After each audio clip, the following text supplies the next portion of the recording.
Hi everyone and welcome back to another video. So if maps don't work properly, apps can't detect your location, or features like Find My, Weather or Navigation fail, location services is likely turned off.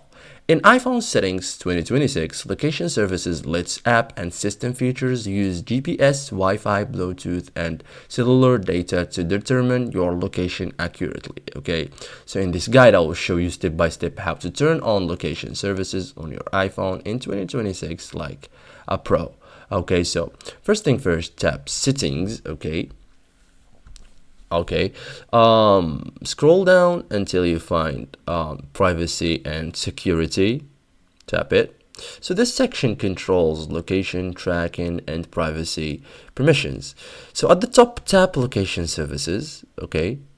You will see the main location control switch. So now turn on location services. So toggle on location services from the top.